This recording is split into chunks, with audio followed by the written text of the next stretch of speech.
Contributory pension scheme అని చెప్పి నేను ఒక ఉమ్మడి ఆంధ్రప్రదేశ్ రాష్ట్ర మాజీ ప్రభుత్వ ఉద్యోగి కొడుకుగా చెప్తా ఉన్నాను. మనకి పెన్షన్ అనేది చాలా కీలకమైంది. జగన్ వచ్చినప్పుడు 2019లో కాంట్రిబ్యూటరీ పెన్షన్ స్కీమ్ రాగానే వారం రోజుల్లో తీసుకొస్తామని చెప్పి మోసం చేశాడు. ఈ రోజు వరకు ఊసేతట్ల. మొన్న నారా చంద్రబాబు నాయుడు గారు 4 దశాబ్దాల సుదీర్ఘ అనుభవం ఉన్న మనకి 3 పర్యాయాలు ముఖ్యమంత్రిగా ఉన్న వ్యక్తి, వారికి ఒకటే చెప్పాను, కూటమి ప్రభుత్వం రాగానే మనం అసెంబ్లీలో ఉద్యోగుల కోసం కాంట్రిబ్యూటరీ పెన్షన్ స్కీమ్ గురించి ఒక చర్చ మొదలు పెట్టాలి.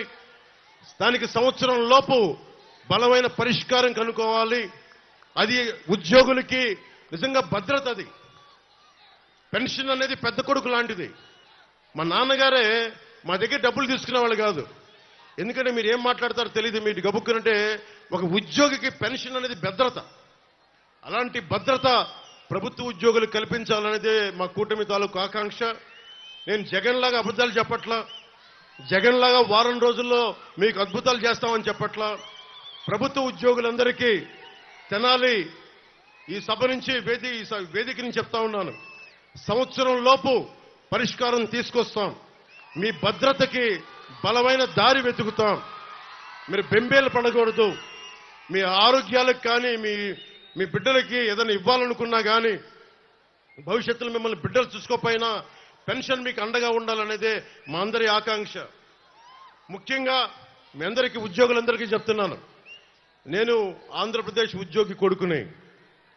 నేను నటుడిగా కంటే కూడా, జనసేన అధినేత కంటే కూడా నేను ఒక ప్రభుత్వ ఉద్యోగి కొడుకుని. దిగువ మధ్యతరగతి కుటుంబాలకు చెందిన వాడిని. మధ్యతరగతి కష్టాలు ఎలా ఉంటాయో తెలుసు, కౌలు రైతు కష్టాలు ఎలా ఉంటాయో తెలుసు. కొల్లిపర్ల మండలంలో రైతులకి మనకి చెక్ డ్యామ్స్ లేకపోతే ఎంత బాధపడతారో తెలుసు నాకు. నేను మీకు అండగా ఉంటాను. మనకి రేపు పొద్దున అసెంబ్లీలో బూతులు తిట్టడం కాకుండా, ఇంట్లో ఆడపడుచులను తిట్టడం కాకుండా నిజమైన డిబేట్ ఏంటో చూపిస్తాం అసెంబ్లీస్ లో.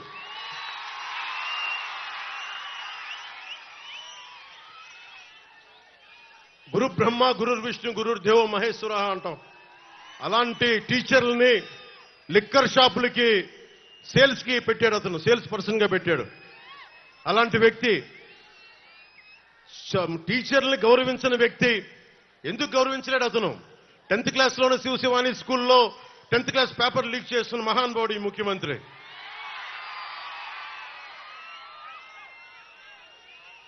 అంగన్వాడీ కార్యకర్తల్ని అన్యాయంగా కొట్టించాడు. ప్రామిస్ చేసి మీరు ఇచ్చిన వాగ్దానాలు ఏమైనాయి అంటే అంగన్వాడీ కార్యకర్తల్ని అమానుషంగా కొట్టించిన వ్యక్తి జగన్.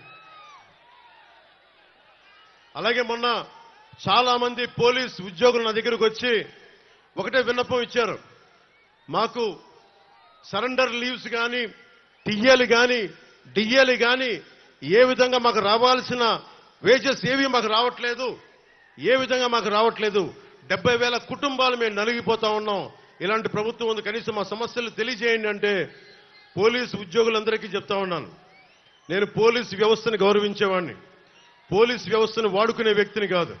సో మీకు మేము మాటిస్తున్నాం, మేము రాగానే కానిస్టేబుల్ రిక్రూట్మెంట్, పోలీస్ రిక్రూట్మెంట్తో పాటు మీకు అందరు ప్రభుత్వ ఉద్యోగులకి కూటమి ప్రభుత్వం రాగానే 1 నుంచి 5 తారీఖు లోపు మీ ఉద్యోగాలు కానీ, మీ టీఏలు కానీ, మీ డిఏలు కానీ మీ ఖాతాల్లో పడిపోయేలాగా మేము బలంగా మీకు భరోసా ఇస్తున్నాం. ముఖ్యంగా రైతాంగానికి, కొల్లిపర్ల మండలంలో రైతాంగానికి కానీ, ఆంధ్రప్రదేశ్లో ఉన్న రైతాంగానికి కానీ మనం చాలా రిపేర్లు చేయాలి. చిన్న చిన్న చెక్ డ్యామ్లు అవసరం. పంట కాలువలు పొడికలు తీయడం, లేదంటే చాలా తొందరగా పూర్తి చేయాల్సిన, తక్కువ డబ్బు వెచ్చించి కొన్ని పూర్తి చేయాల్సిన ఇరిగేషన్ ప్రాజెక్టులన్నీ కూడా వెంటనే పూర్తి చేయడానికి పూర్తి ఫోకస్ పెడతాం. రైతాంగానికి రైతు భరోసా కేంద్రాల్లో తప్పుడు రైతు భరోసా కేంద్రాలు కాకుండా నిజంగా పనిచేసే ఎమ్మెల్యేలు ఎలా ఉంటారో మన తెనాల నుంచే మొదలు పెడతాం. నాదెండ్ల మనోహర్ గారి నాయకత్వంలోనే మొదలు పెడతాం. అన్ని కులాలకి నేను ఏ రోజు కూడా ఇక్కడున్న ఆడపడుచులకి, అక్క చెల్లెళ్ళకి, పెద్దలకి, ఇక్కడున్న యువతకి చెప్తున్నాను, ఒక్క కులాన్ని నమ్ముకొని నేను రాజకీయాలు చేయట్లా, ఒక మతాన్ని నమ్ముకొని నేను రాజకీయం చేయట్లా, ఒక ప్రాంతాన్ని నమ్ముకొని నేను రాజకీయం చేయట్లా. జాషువా చెప్పినట్టుగా విశ్వనరుడు అన్ని కులాలు, అన్ని మతాలు, అన్ని ప్రాంతాలు సర్వసమానంగా ఉండాలి. మానవ హక్కుల్ని ప్రతిష్ఠించడానికి, అంబేద్కర్ గారు చెప్పిన ఆశయాల్ని ముందుకు తీసుకెళ్ళడానికి, ఓడిపోయినా కానీ మీకు తెలుసు ఓటమి ఎలా ఉంటుందో. ఒక ఎగ్జామ్ పోతేనే బాధపడతాం. అలాంటిది ఒక ఆశయం కోసం వచ్చిన నాకు 2 చోట్ల ఓడిపోతే బాధ ఎలా ఉంటుందో మీకు తెలుసు. తట్టుకొని ఎందుకు నిలబడ్డానంటే అందరూ పారిపోతారు. ఓటమిని చూడగానే ప్రజల మీద మమకారం పోద్ది, ప్రజలు వెన్నుపోటు పొడిచారంటారు. నేను అలా అనుకోట్లా. మీరు ఉన్నా లేకపోయినా వకీల్ సాబ్ చెప్పినట్టుగా నేను మీ కూలీని. నేను మన దేశానికి, మన రాష్ట్రానికి, తెలుగు ప్రజలకి నేను మీ బరువు మోసే కూలీని. మీరు అధికారం ఇస్తే సంతోషంగా బాధ్యతలతో నేను పనిచేస్తా. అధికారం ఇవ్వకపోతే ఇంకా బాధ్యతతో పనిచేస్తాను. అంతే, రెండింటికి మించి వేరే తేడా ఏం లేదు. ముఖ్యంగా తెనాలిలో మనకి బంగారానికి పొద్దుటూరు తర్వాత బంగారం వ్యాపారం ఇక్కడ చాలా 2వ స్థానంలో ఉంటుంది రాష్ట్రంలోనే. అలాంటి చోట ఇక్కడ బంగారు మనకి నగలు చేసే నిపుణులందరికీ కూడా ప్రత్యేకంగా స్కిల్ డెవలప్మెంట్తో పాటు భద్రత కల్పిస్తాం. అలాగే ఎక్కడ దొంగతనం జరిగినా చాలా మంది గోల్డ్ షాప్ ఓనర్స్ చెప్తా ఉన్నారు. విశ్వబ్రాహ్మణుల సమాజం చెప్పింది, పోలీసు వచ్చి మమ్మల్ని ఇబ్బంది పెడతాను ఎక్కడ దొంగతనం జరిగినా అంటే. ముఖ్యంగా బంగారు వర్తకులందరికీ అలాంటి పరిస్థితులు రాకుండా మేము మీకు భద్రత కల్పిస్తాం. అలాగే ఆర్య వయసులకు సంబంధించి ఒక తెనాల్లోనే 15 దాడులు జరిగినాయి. వయసు సమాజానికి నేను తెనాలి సభ నుంచి చెప్తున్నాను, రాష్ట్రం అంతా మీరు వ్యాపారం చేసుకోవడానికి మేము మీకు అండగా ఉంటాం. మీ మీద ఎవరు దాడులు చేసినా సరే వాళ్ళకి ఒక బలమైన ఎస్సీ ఎస్టీ అట్రాసిటీ ఎలాంటి కేసులు బనాయిస్తామో ముఖ్యంగా వ్యాపార వర్గాలకి అంత బలమైన భద్రత కల్పిస్తాం. అలాగే వయసు సామాజిక వర్గానికి కూడా నేను మీ దాతృత్వాన్ని పొందిన వాడిని చిన్నప్పుడు.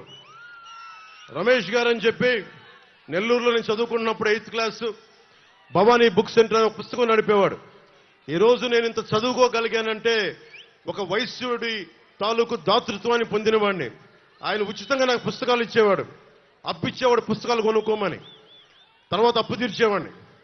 మా అన్నయ్య చిరంజీవి గారు ఎప్పుడన్నా పాకెట్ పని ఇస్తే, మా వదిన ఎప్పుడన్నా పాకెట్ పని ఇస్తే ఆ డబ్బుతోటి పుస్తకాలు కొనుక్కునేవాడిని. అప్పుడు దాకా ఒక రమేష్ నా ఫ్రెండ్ సీనియర్ ఆయన కూర్చొని అప్పిచ్చేవాడు. అలాగే నేను వైశ్యుల చదువుకున్నానంటే, ఇంగ్లీష్ మాట్లాడగలుగుతున్నానంటే నిజంగా నా ఫ్రెండ్ రమేష్ వైశ్యుల దాతృత్వానికి నేను రుణగ్రస్తుండే. జగన్ చూడండి, ఈ రోజున మనకి ఆస్తులు, మనకి ఫామ్, మనకి రైతుల పట్టా పుస్తకాల మీద కూడా మనకి చక్కని చెదరని చిరునవ్వుతోటి వైసీపీ నాయకుడి జగన్ ముఖం కనిపిస్తూ ఉంటుంది. పొలాల్లో వేసే రాళ్లలో కూడా జగన్ ముఖ చిత్రం చక్కగా రాళ్ల మీద కూడా. మనం గుర్తుపెట్టుకోవాల్సింది పొట్టి శ్రీరాములు గారిని, అమరజీవి పొట్టి శ్రీరాములు గారిని. మనకి మీరు ఊహించుకోండి, జగన్కి అధికారం ఎంత తలకెక్కిపోయిందంటే ఆంధ్రప్రదేశ్ తన గుత్తాధిపత్యం అనుకుంటున్నాడు, మనందరం తన బానిసలు అనుకుంటా ఉన్నాడు. జగన్ కింద పడే రోజు ఎక్కువ రోజు లేదు, లెక్క పెట్టుకో, నీకు మండలం కంటే తక్కువ రోజులు ఉన్నాయి. నీకు హోస్ని ముబారక్ అనే వ్యక్తి ఈజిప్ట్ లో 3 దశాబ్దాలు పరిపాలించాడు. పరిపాలిస్తే ఒక టైలర్ ఎదురొచ్చి విసిగిపోయి రోడ్డు మీదకి వస్తే ఇట్లా జనం అంతా ఈజిప్ట్ లోకి వచ్చి మొత్తం బయటికి లాగారు.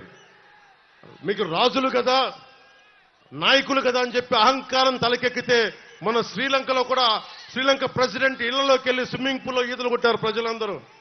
జగన్ మీ తాడేపల్లి ప్యాలెస్ లో కూడా అలాగే ఇళ్లలోకి వచ్చి కూర్చుంటారు. ఇంకిలాంటి దోపిడీ దౌర్జన్యాలు చేస్తే